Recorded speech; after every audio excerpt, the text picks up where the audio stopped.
Hello student, आज हम लोग डिस्कस करेंगे यूपी बोर्ड क्लास 12 के न्यू सिलेबस के बारे में। हमारा जो टॉपिक है आज का वो टॉपिक है साहित्य हिंदी का। ठीक है, तो पहले ही मैं बता देना चाह रहा हूं, जो बच्चे कॉमर्स ग्रुप के होंगे और जो साइंस ग्रुप के होंगे ये क्लास को स्टॉप कर दीजिए, वो लोग नहीं देखिएगा। क्यों? क्योंकि ये जो है क्लास केवल आर्ट ग्रुप वाले यानी कि कला वर्ग वाले के लिए तैयार किया गया है, क्योंकि कला वर्ग वाले के लिए साहित्य हिंदी पढ़ना होता है और जो कॉमर्स ग्रुप के हैं और जो साइंस ग्रुप के हैं उनके लिए सामान्य हिंदी पढ़ना होता है। ठीक है, तो ये केवल आर्ट वाले के लिए है। तो आज हम लोग डिस्कस करेंगे सबसे पहले कि आर्ट वाले को कौन कौन से लेसन पढ़ने हैं उनके बुक के अकॉर्डिंग, और कौन कौन से हटा दिया गया वो भी मैं इस क्लास में डिस्कस करूंगा।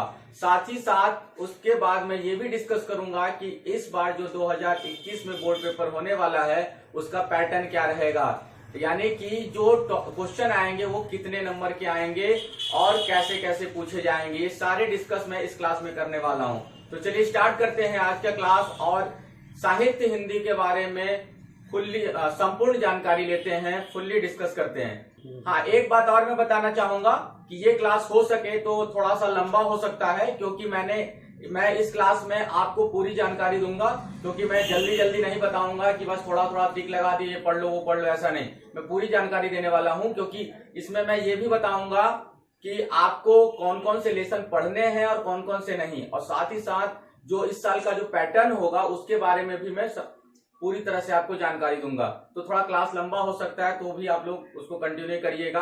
और जो बच्चे इसको नहीं देख पा रहे हैं या फिर उनके पास नहीं पहुंच पा रहा है और आपके कंसल्ट में है, तो आप उन लोगों को भी जो है भेज दीजिए, जिससे कि वो लोग भी थोड़ा इसके बारे में समझ सके, क्योंकि इस साल थोड़ी सी दिक्कतें हैं सभी स्टूडेंटों को, तो थोड़ा हमारा हेल्प करना हमारी ड्यूटी बनती है। तो चलिए स्टार्ट करते हैं आज का क्लास।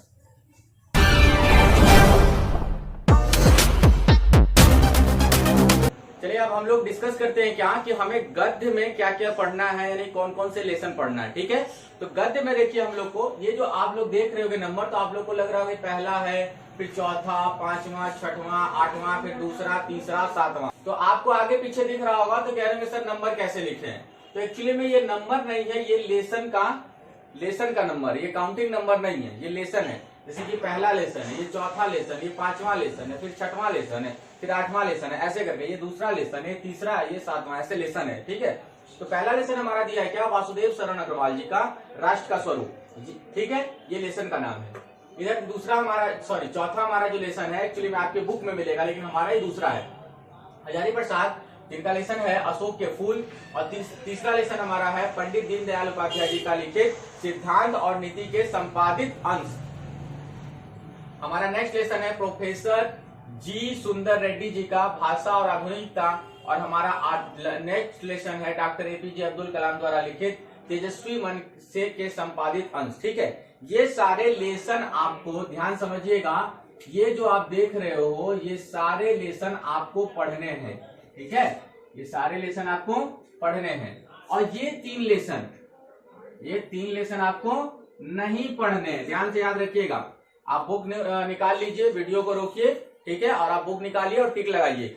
ये ऊपर के जो दिए हुए हैं ये लेसन आपको पढ़ने हैं, यानी 1 2 3 4 5 गद्य में 5 लेसन आपको पढ़ने हैं, और ये 3 लेसन जो आपके बोर्ड पर लिख रहा है ये आप देख लेना और टिक लगा लो, इसको ये कट कर लो कि आपको ये नहीं पढ़ने। ठीक है, ये गद्य का टॉपिक हमारा था। अब हम लोग डिस्कस करते हैं काव्य के बारे में। ठीक है, तो एक्चुअली में आप काव्य में कुछ ज्यादा जो है चेंजेस नहीं हुआ है, एक थोड़ा सा बहुत बड़ा कंफ्यूजन है यहाँ पे, क्योंकि गवर्नमेंट ने क्या किया है, जगन्नाथ दास रत्नाकर का गंगा अवतरण और उद्धव प्रसंग, तो गंगा अवतरण जो है पढ़ने वाले टॉपिक में भी लिखे दिए हुए हैं, और नहीं पढ़ने वाले में भी जो है गंगा अवतरण का नाम दे दिया है। तो कंफ्यूजन है, तो मैं लेसन नंबर 2 के बारे में थोड़ा डाउट में हूँ, तो अब ये स्कूल में भी डिस्कस कर लीजिएगा, देखिए यदि क्लियर हो जाएगा तो ठीक है, नहीं तो नहीं। वैसे गंगा अवतरण पढ़ लीजिएगा, यदि आता है तो भी ठीक, नहीं आता है तो भी ठीक, कोई वो नहीं है। तो चलिए हम लोग फुल डिस्कस कर ही लेते हैं काव्य के बारे में। तो पहले जैसे अभी आप लोगों ने देखा होगा, ये क्या है, ये नंबर दिया हुआ है कैसे, लेसन का। ठीक है, तो पहला हमारा लेसन है भारतेंदु हरिश्चंद्र जी का प्रेम माधुरी और यमुना छवि, ये पढ़ना है आपको। दूसरा लेसन हमारा जगन्नाथ दास रत्नाकर जी का भी मैंने डिस्कस किया। तो रत्नाकर जी का जो है गंगावतरण पढ़ लीजिएगा, और उद्धव प्रसंग जो है फुल्ली आपको नहीं पढ़ना है, इसको तो आप हटा दीजिए, ये तो फुल्ली आपको नहीं पढ़ना है, ठीक है। लेकिन गंगावतरण में कंफ्यूजन है तो उसको आप पढ़ ही लीजिएगा, आता है तो ठीक है, नहीं आएगा तो नहीं आएगा, ठीक है। अब नेक्स्ट देखिए, तीसरा हमारा है अयोध्या सिंह उपाध्याय हरिऔध जी का पवन दूतिका पढ़ना है। ये देखिए, ये आपको पढ़ना है, ये भी पढ़ना है, और पवन दूतिका भी आपको पढ़ना है, ठीक है। नेक्स्ट है हमारा, देखिए यहाँ से तीसरा हटके चौथा आ गया, चौथा यहाँ मैंने लिखा है, पांचवा देखिए पहले। तो जयशंकर प्रसाद जी, जयशंकर प्रसाद का श्रद्धा मनु, ये आपको पढ़ना है, ठीक है। श्रद्धा मनु आपको पढ़ना है, लेकिन जो उन्हीं का जो गीत है इसको आपको नहीं पढ़ना है, ध्यान समझते रहिएगा। जयशंकर प्रसाद जी का जो श्रद्धा मनु है वो आपको पढ़ना है, लेकिन यदि जो उनका गीत का जो टॉपिक है वो आपको नहीं पढ़ना है, ठीक है। नेक्स्ट देखिए, सूर्यकांत त्रिपाठी निराला जी का, तो सूर्यकांत त्रिपाठी निराला जी का जो है आपका बादल राग पढ़ना है, और संध्या सुंदरी, इनका संध्या सुंदरी टॉपिक जो है वो नहीं पढ़ना है। थोड़ा सा इसमें जो है गवर्नमेंट ने बहुत ज्यादा जो है इसमें पढ़ना नहीं पढ़ना है बताया, तो आप उसको ध्यान से टिक लगाते रहिएगा। तो कुछ किसी का एक टॉपिक पढ़ना है, दूसरा टॉपिक छोड़ देना, ऐसे बात है। तो नेक्स्ट है सुमित्रा नंदन पंत जी का, तो सुमित्रा नंदन पंत जी का नौका विहार आपको पढ़ना है, और बापू के प्रति ये भी पढ़ना है, और आपको ये भी पढ़ना है। लेकिन परिवर्तन की बात करोगे तो परिवर्तन आपको नहीं पढ़ना है, ठीक है। नेक्स्ट देखते हैं हम लोग महादेवी वर्मा जी का, तो महादेवी वर्मा जी का गीत आपको पढ़ना है। नेक्स्ट हमारा है रामधारी सिंह दिनकर, तो उनका जो है अभिनव मनुष्य, ये आपको पढ़ना है, लेकिन पुरूरवा और उर्वशी ये दो टॉपिक आपको नहीं पढ़ना है। ध्यान से इसको समझते रहिएगा, यहाँ पे बहुत ही कंफ्यूजन है, इसलिए कंसेप्ट क्लियर करते रहिए। नेक्स्ट हमारा है सच्चिदानंद हीरानंद वात्स्यायन का, जिनका आगे भी बोलते हैं, उनका आपको मैंने आहुति बनकर देखा और हिरोशिमा, ये आपको पढ़ना है, ठीक है। अब विविधता में देखिए, इसमें आपको 5 टॉपिक देखने हैं। नरेंद्र शर्मा जी का मधु की एक बूंद, उसके बाद भवानी प्रसाद मिश्र जी का बूंद टपकी एक नव से, और नेक्स्ट हमारा दिया है गजानन माधव मुक्ति बोध मुझे कदम कदम पर, ये भी आपको पढ़ना है। और गिरजा कुमार माथुर जी का चित्रमय धरती, ये आपको पढ़ना है। और कर्मवीर भूमिका सांझ के बादल, ये भी आपको पढ़ना है। अब लेसन यहाँ 4 जो दिखाया है, मैथिली शरण गुप्त जी का केकई का अनुपात और गीत, ये आपको फुल्ली नहीं पढ़ना है, ठीक है। तो काव्य में आप देख लीजिए, इसको ध्यान से, इसको फिर से आप रिवाइंड करके देख लीजिएगा, क्योंकि यहाँ बहुत कंफ्यूजन है। बुक खोलते हुए जो पढ़ना उसको टिक लगाते रहिए, जो नहीं पढ़ना उसको कट कर दीजिए। तो ये आपका काव्य का जो टॉपिक था उसको हम लोगों ने अभी डिस्कस किया। अब हम लोग नेक्स्ट पे डिस्कस करते हैं। चलिए अब हम लोग डिस्कस करते हैं कथा साहित्य पे, यानी कि कहानी पे। आप लोग के बुक में 5 कहानी दिया होगा। गवर्नमेंट ने क्या किया है कि इस साल आपको केवल 3 कहानी पढ़ने के लिए कहा है, 2 कहानी आप लोग को सिलेबस से हटा दिया गया है। तो जो कहानी पढ़ना है उसको देख लेते हैं सबसे पहले। तो सबसे पहले कहानी आपको पढ़ना है पंचलाइट, ठीक है। दूसरा आपको कहानी पढ़ लेना है बहादुर, और तीसरा कहानी पढ़ लेना है आपको कर्मनाशा की हार। 3 कहानी आपको पढ़ने हैं। मैंने क्या बताया, पहला कहानी का नाम था आपका पंचलाइट, दूसरा है बहादुर, और तीसरे का नाम है कर्मनाशा की हार। ये 3 कहानी आपको पढ़ लेने हैं। जो कहानी नहीं पढ़ना है उसका नाम है खून का रिश्ता और ये लाठी। ये 2 कहानी आपको नहीं पढ़ने, ध्यान समझ लीजिएगा। आप लोग अपने बुक में वीडियो को रोक करके टिक लगाते रहिए। खून का रिश्ता और लाठी, ये 2 कहानी आपको इस साल नहीं पढ़ने हैं, ठीक है। चलिए अब हम लोग जो है नेक्स्ट जो है खंड काव्य पे डिस्कस करेंगे। खंड काव्य का टॉपिक क्या है, तो आपको ध्यान से इस टॉपिक को समझिएगा, और या तो आप इसको स्क्रीनशॉट ले लीजिएगा, नहीं तो अच्छे से नोट कर लीजिएगा। एक्चुअली में आपको इतना नोट नहीं करना है, एक्चुअली मैंने लिखा जरूर है, लेकिन आप लोगों को इतना नोट नहीं करना है। हम लोग जो है ये केवल पर्टिकुलर किसी भी एक जिले के लिए क्लास नहीं बना रहे हैं, इसलिए हमने सारा लिखा हुआ है। आप लोग जिस जिला में रहते हो उस जिला का आप देख लो कौन सा खंड काव्य आता है, और उसको आप कॉपी में नोट कर लेना। चलो डिस्कस करते हैं हम लोग कि हम लोग का कौन कौन जिले में कौन कौन सा खंड काव्य आएगा। तो पहला हमारा खंड काव्य का नाम दिया है मुक्ति यज्ञ। मुक्ति यज्ञ जो है वो कानपुर वाले, जौनपुर वाले, मुरादाबाद, फैजाबाद, एटा और ललितपुर वाले जो है पढ़ेंगे, और उनको जो है एग्जाम में लिखना है। एक बार बता दूं आपको, पेपर में सारे खंड काव्य जैसे मैंने बोर्ड पे लिखा है ऐसे आपके आएंगे, तो आप लोग कंफ्यूज मत हो जाना। बहुत सारे बच्चे इसमें कंफ्यूज हो जाते हैं क्या कि सारे खंड काव्य को लिखना है, नहीं तो बना बना के लिखना शुरू कर देते हैं। ऐसा कुछ नहीं करना है। आपको केवल इनमें से जो आपके जिले में आता है बस उसका आंसर आपको लिखना है, ठीक है, जो इस खंड काव्य से रिलेटेड क्वेश्चन आएगा।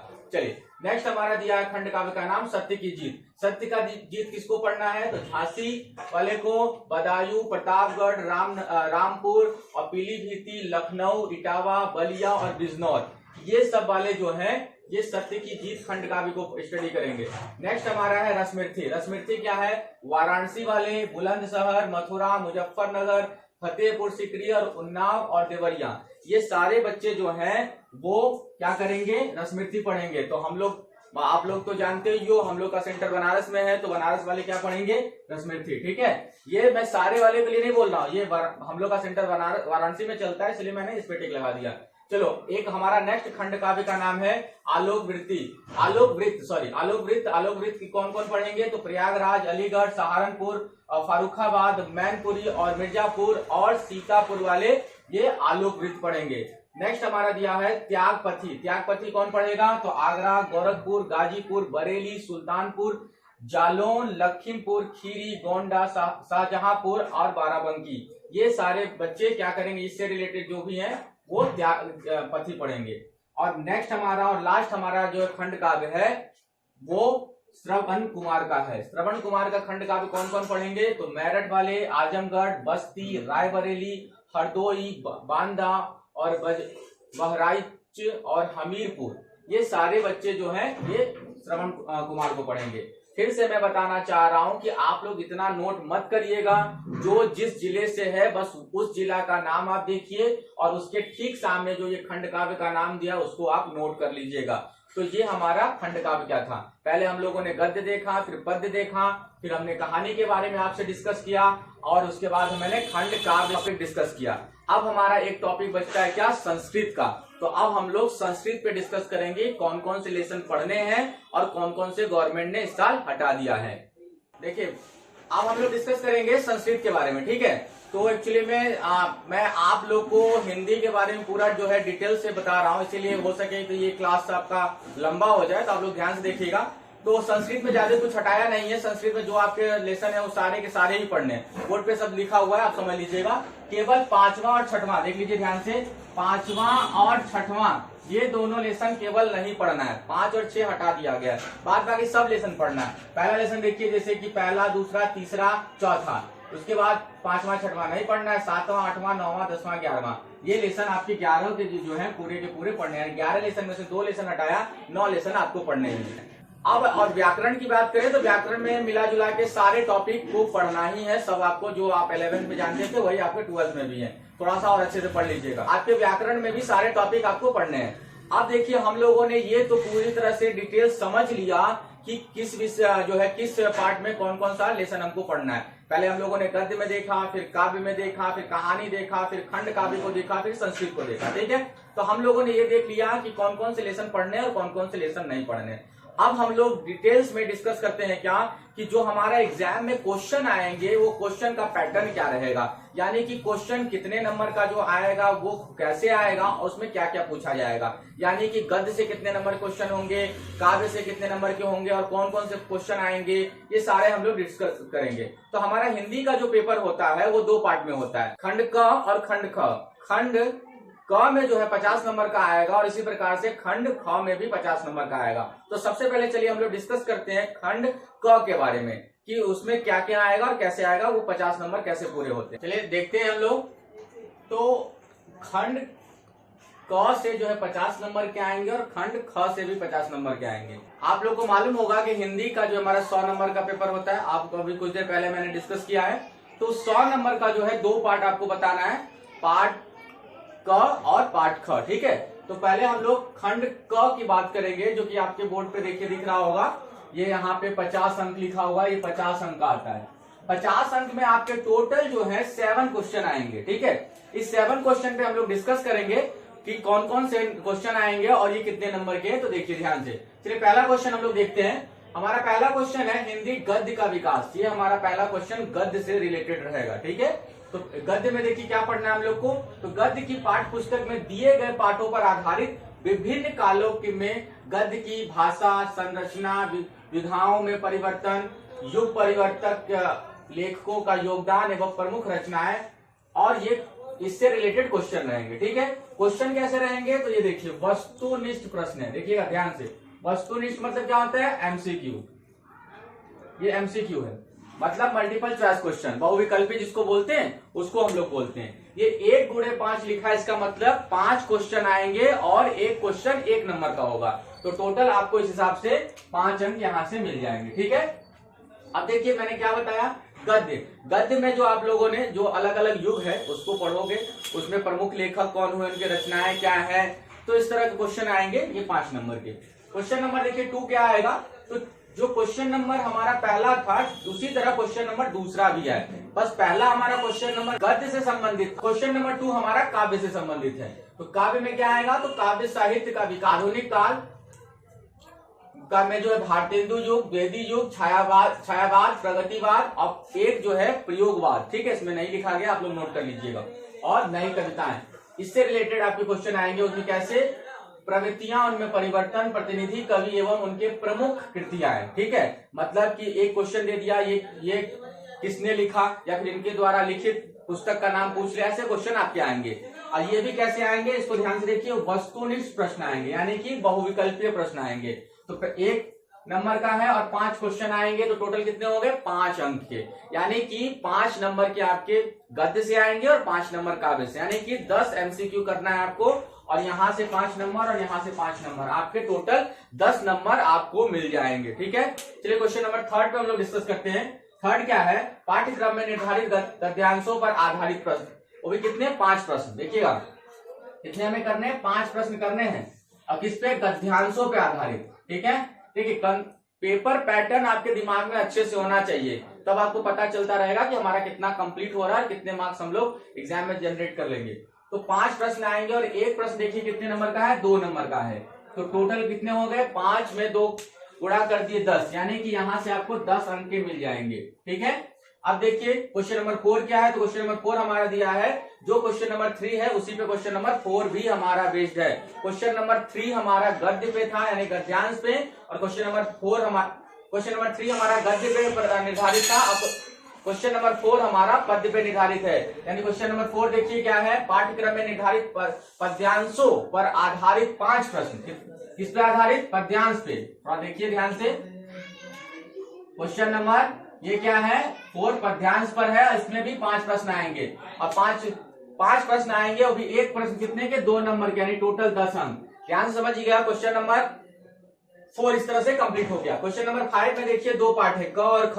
क क्या कहता है, संकलित गद्य के पाठों के लेखकों का साहित्य परिचय। देखिए ध्यान समझिए, पहले ये क्या है, ये फिर से क्वेश्चन नंबर का जो है वो गद्य से है, और किसके, लेखकों का क्या, साहित्य परिचय, जीवनी, कृतियां तथा भाषा शैली, ये सब आपको एग्जाम में लिखना है, वो भी जो भी लेखक का नाम वो लिखना पड़ेगा आपको, और कितने शब्दों में, तो ये ध्यान रखना है आपको, अधिकतम 80 शब्दों में लिखना है, और आपको मिलेंगे कितने, 5 अंक मिलेंगे यहां से। ठीक है, अब क्वेश्चन नंबर 5 का ख देखिए, ये क्या है, ये काव्य से रिलेटेड है। काव्य में क्या है, आपको काव्य में देखना है कवि का परिचय, उसके बाद जीवनी, कृतियां, साहित्यिक विशेषता, ये आपको तैयार करना है, और भी इसका आंसर कितने में लिखना है, आपको अधिकतम 80 शब्दों में लिखना है, और ये आपके एग्जाम में कितने नंबर दिलाएंगे, 5 नंबर दिलाएंगे यहां से। ठीक है, चलिए क्वेश्चन नंबर 6 देखिए क्या है, तो क्वेश्चन नंबर 6 हमारा आता है क्या, कहानी से रिलेटेड। कहानी से रिलेटेड आपके क्वेश्चन आएंगे, उसमें से जैसे कि दिया है चलिए चित्रण पूछ दे, कहानी के तत्व एवं तथ्यों पर आधारित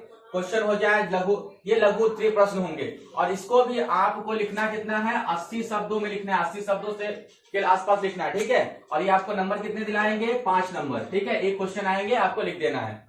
क्वेश्चन नंबर 7 क्या है, खंड काव्य।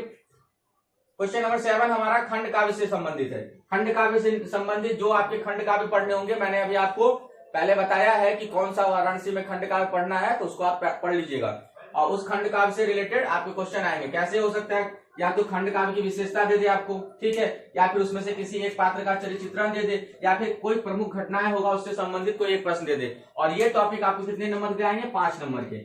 यानी कि हिंदी का जो है ये खंड क का देखिए टोटल आपके 50 नंबर हो गए। देखिए 5 और 5 10, 10 20, 10 30, 5 35, 5 40, 5 45 और 5 50, इस हिसाब से। तो देखिए ध्यान से आप देखेंगे, क्वेश्चन नंबर पहला और क्वेश्चन नंबर तीसरा और क्वेश्चन नंबर 5 का पहला ये गद्य से है। क्वेश्चन नंबर 2, क्वेश्चन नंबर 4 और क्वेश्चन नंबर 5 का ख ये काव्य से रिलेटेड है, ठीक है। और क्वेश्चन नंबर 6 ये कहानी से है और क्वेश्चन नंबर 7 आपका खंड काव्य से है। इस हिसाब से आपका ये हिंदी का खंड क 50 नंबर इस हिसाब से आपका तैयार हो गया, ठीक है। ये पैटर्न है, आप इसको अच्छे से समझ लीजिए। अब हम लोग खंड ख के बारे में डिस्कस करेंगे। चलिए अब हम लोग डिस्कस करते हैं खंड ख के बारे में, यानी कि 50 नंबर का जो हम लोगों ने पहले डिस्कस किया। अब देखिए आगे, तो क्वेश्चन नंबर 8 हमारा क्या आएगा, देखिए पठित पाठ्य पुस्तक के निर्धारित पाठों के संस्कृत गद्य का संदर्भ सहित हिंदी में अनुवाद। देखिए क्या लिखा है, ये आपको समझना है कि गद्य का वो भी संस्कृत गद्य का, ठीक है, क्योंकि गद्य मतलब कहानी का दिया रहेगा और जो दोहा दिया रहता है, जो श्लोक दिया रहता है वो पद्य में हो जाएगा। तो क्वेश्चन नंबर 8 का क देखिए वो गद्य से है और क्वेश्चन नंबर 8 का ख देखिए वो संस्कृत पद्य से। दोनों आपका सेम ही है, उसमें भी संदर्भ सहित संदर्भ सहित हिंदी अनुवाद करना है और इसमें भी आपका हिंदी अनुवाद करना है। टोटल आपको 7 नंबर यहाँ से 7 नंबर यहाँ से 14 नंबर मिल जाएंगे। 2 नंबर देखिए संदर्भ का है और 5 नंबर हिंदी अनुवाद का है, ठीक है। क्वेश्चन नंबर 8 हो गया आपका। क्वेश्चन नंबर 9 क्या देखिए, पाठों पर आधारित लघु उत्तरीय प्रश्नों का संस्कृत में उत्तर दीजिए। वो भी कोई 2 प्रश्न, ठीक है। 2 प्रश्न के आपको उत्तर देने हैं और आपको 4 नंबर यहाँ से मिलेंगे, ठीक है। 4 नंबर कैसे, 2 + 2, यानी कि 2 आंसर देंगे तो एक का 2 फिर दूसरे के का 2, तो आपको 4 मिल जाएगा। अब देखिए क्वेश्चन नंबर 10। क्वेश्चन नंबर 10 जो में ना बहुत सारे टॉपिक आपको पढ़ने हैं। क्वेश्चन नंबर 8 और 9 में ज्यादा नहीं है, लेकिन क्वेश्चन नंबर 10 में बहुत सारा टॉपिक पढ़ना है और ये आपके आते कैसे नंबर बगल में मैं भी समझाता हूँ। तो क्वेश्चन नंबर 10 क्या है, काव्य संदर्भ के तत्व। इसमें आपको पढ़ना है सभी रस, यानी कि रस जितना था वो सब पढ़ना है, कोई हटाया नहीं है। उसका क्या पढ़ना है, आपको परिभाषा पढ़ना है, उदाहरण पढ़ना है और साथ ही साथ उसका पहचान पढ़ना है। ये आपके एग्जाम में कितने नंबर के आएंगे, 2 नंबर के, ठीक है। अब उसी का देखिए क्वेश्चन नंबर 10 का ख नंबर पार्ट है वो अलंकार से है। तो अलंकार में 2 टॉपिक हो गया, एक शब्दालंकार और दूसरा अर्थालंकार। शब्दालंकार में देखिए क्या है, तो अनुप्रास, यमक, श्लेष, इन सब का आपको परिभाषा एवं उदाहरण पढ़ना है। और अर्थालंकार में उपमा, रूपक, उत्प्रेक्षा, संदेह, भ्रांतिमान, अन्वय, प्रतीप और दृष्टांत तथा अतिशयोक्ति, इसका भी आपको परिभाषा उदाहरण पढ़ना है। मतलब क्या समझे, अलंकार में आपको शब्दालंकार और अर्थालंकार का आपको परिभाषा पढ़ना है और साथ ही साथ उदाहरण पढ़ना है। ये 2 नंबर का आएंगे। ऐसा आप लोग मत सोचिएगा कि शब्दालंकार का 2 नंबर दिया है और अर्थालंकार का नंबर नहीं दिया है। ये पूरा ये जो है ना, ये सारे टॉपिक का जो है वो 2 नंबर का आएगा। अब देखिए ग नंबर में छंद आएगा। छंद में देखिए 3 टॉपिक बना है, मात्रिक छंद, वर्णवृत्त और मुक्तक। मात्रिक में क्या है देखिए, दोहा, चौपाई, सोरठा, रोला, कुंडलियां, फली गीतिका, वर्वे, ये इसका पढ़ना है क्या, लक्षण और उदाहरण। ये आपके एग्जाम में कितने नंबर के आएंगे, 2 नंबर के। ये मत सोचिए, ये मात्रिक, वर्णवृत्त और मुक्तक, ये तीनों टॉपिक आप कंप्लीट करेंगे तब जाके आपके एग्जाम में 2 नंबर कंप्लीट होगा। ध्यान समझिएगा, ये मत सोचिए केवल मात्रिक का 2 नंबर दे दिया, इन दोनों का नंबर ही नहीं है, ऐसा नहीं है। वर्णवृत्त में देखिए क्या पढ़ना है आपको, इंद्र वज्रा, उपेंद्र वज्रा और सवैया, मतंग मद, सुमुखी, सुंदरी, वसंत तालिका का लक्षण एवं उदाहरण। और मुक्तक में मनहर का लक्षण एवं उदाहरण। इतना टॉपिक आप पढ़ते हो तो 2 नंबर तैयार आपका होता है। क्वेश्चन नंबर 11 देखिए क्या है, तो क्वेश्चन नंबर 11 आपका निबंध से। निबंध जो भी आएगा आपको लिखना पड़ेगा, वो आपके एग्जाम में 9 नंबर के आएंगे। तो कुछ ऐसे दिए हुए देख लीजिए इसको, जैसे कि निबंध जो आएगा वो हिंदी में मौलिक अभिव्यक्ति दिए हुए विषय पर निबंध होगा। जो भी टॉपिक देगा उस पर आपको लिखना होगा। कभी कभी क्या है, जनसंख्या, पर्यावरण, स्वास्थ्य, शिक्षा आदि की जानकारी हेतु इस पर भी टॉपिक पे निबंध आ जाता है। तो ये इस हिसाब से आपके देखिए, ये मत सोचिए कि ये 50 नंबर है, 50 नंबर अभी नहीं हुआ। ये आपके जो है संस्कृत का टॉपिक से था ये, और ये आपका निबंध है। अभी इतना ही नहीं है, अभी इसके आगे हम लोग और भी डिस्कस करेंगे, ठीक है। अभी पैटर्न अभी बाकी है। चलिए अब देखिए क्वेश्चन नंबर 12 क्या है हमारा। तो क्वेश्चन नंबर 12 जो है वो आपके 2 पार्ट में। देखिए क और ख, ठीक है। आप ऐसे समझ लीजिए क्वेश्चन नंबर 12 आपका क यहाँ है और फिर ख यहाँ है, ठीक है। तो 12 में क में देखिए आपके सारे जो है ये क का भी 1 2 3 पार्ट किया गया है, जो कि 3 नंबर का आएगा, 1 गुणे 3 यानी कि 3 नंबर का। आपको पढ़ना क्या है, स्वर संधि पढ़ लीजिएगा, व्यंजन पढ़ लीजिएगा, विसर्ग पढ़ लीजिएगा।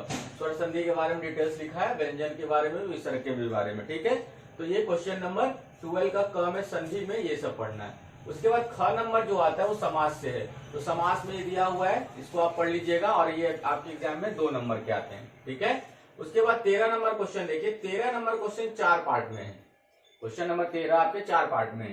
देखिए क नंबर यहाँ है शब्द रूप का, शब्द रूप देखिए उसमें 2 है, संज्ञा और सर्वनाम, ये टॉपिक आपके 2 नंबर के आएंगे। ख नंबर जो है आपका धातु रूप है, धातु रूप में देखिए ये आएगा आपका 2 नंबर। उसके बाद ग नंबर पार्ट जो है प्रत्यय से आएगा, ये भी आपका 2 नंबर आएगा। और घ नंबर पार्ट आपका विभक्ति परिचय से आएगा, ये भी 2 नंबर का आएगा। यानी कि क्वेश्चन नंबर 13 जो है वो टोटल आपके 8 नंबर के हैं, ठीक है। 4 पार्ट है, पहला शब्द रूप 2 नंबर का, धातु रूप 2 नंबर का, और प्रत्यय 2 नंबर का, और विभक्ति परिचय भी 2 नंबर का, ठीक है। क्वेश्चन नंबर 14 जो है लास्ट है ये आपका, ये हिंदी वाक्यों का संस्कृत में अनुवाद करना है। क्या करना है, संस्कृत में अनुवाद करना है। और भी कितने, 2 वाक्य का, तो 2 वाक्य का देखिए 4 नंबर का, ठीक है। ये आपका संस्कृत व्याकरण का पार्ट था, ये टोटल 17 नंबर का है, ठीक है। लेकिन ये भी जो है खंड ख में ही आता है, तो इस हिसाब से खंड ख का 50 नंबर तैयार हो गया। और आप लोग का ये हिंदी का पूरा पैटर्न तैयार हो गया।